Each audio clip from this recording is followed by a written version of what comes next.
example of negative behavior within the family and how to deal with it. The content of our report is: number 1, what is the negative behavior? Number 2, example of negative behavior in the family. Number 3, how to deal with negative behaviors in the family. Negative behavior is the behavior which is not acceptable by society and that can cause harm to the well-being. Cause of negative behavior. It can cause of a pessimistic outlook, include seeking attention from others, surrounding oneself with negative role models, being inflexible in thinking, and having a need to control the environment, or assert oneself through intimidation or aggressive behaviors. Examples: parental favoritism, sibling rivalry, lack of communication, passive aggressiveness, or over-criticism.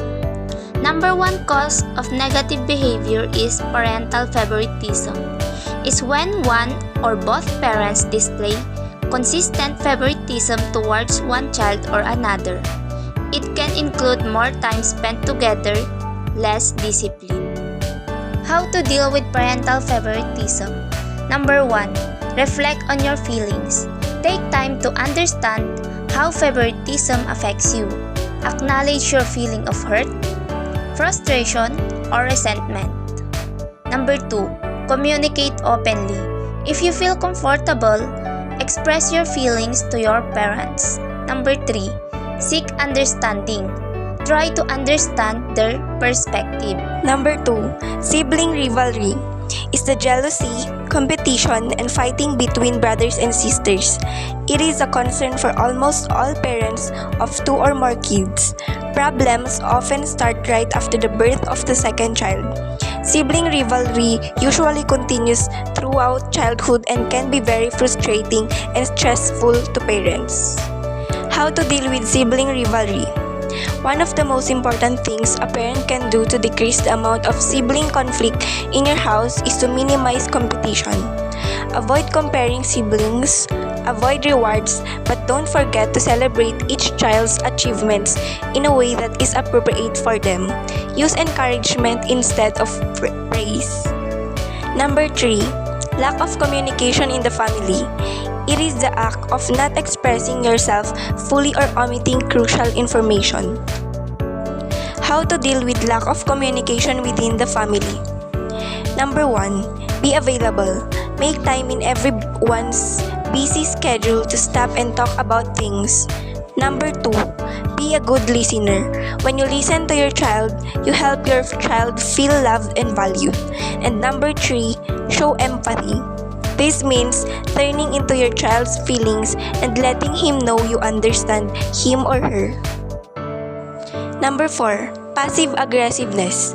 It is a pattern of indirectly expressing negative feelings instead of openly addressing them. There's a disconnect between what a person who exhibits passive aggressive behavior says and what he or she does. How to deal with family passive aggressiveness? Number 1, have an open and honest conversation with them. Number 2, set clear boundaries. Number 3, avoid retaliating in kind.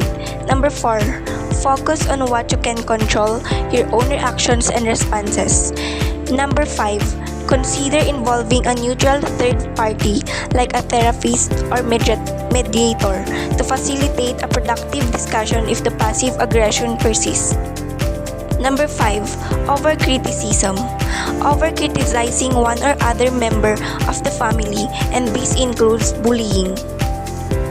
How to deal with over-criticism inside your family? Number 1, stay calm and composed. When faced with criticism, try to remain calm. Responding emotionally can escalate the situation.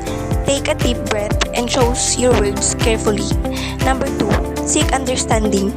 Ask your parents about their concerns, and understanding their perspective can help you address their criticisms more effectively. A happy family without conflicts is like a well-tuned orchestra, where each member plays their part harmoniously, creating a beautiful symphony of love and understanding. In such a family, communication is key.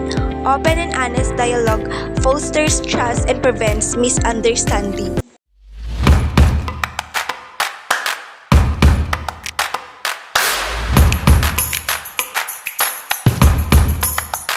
Wow.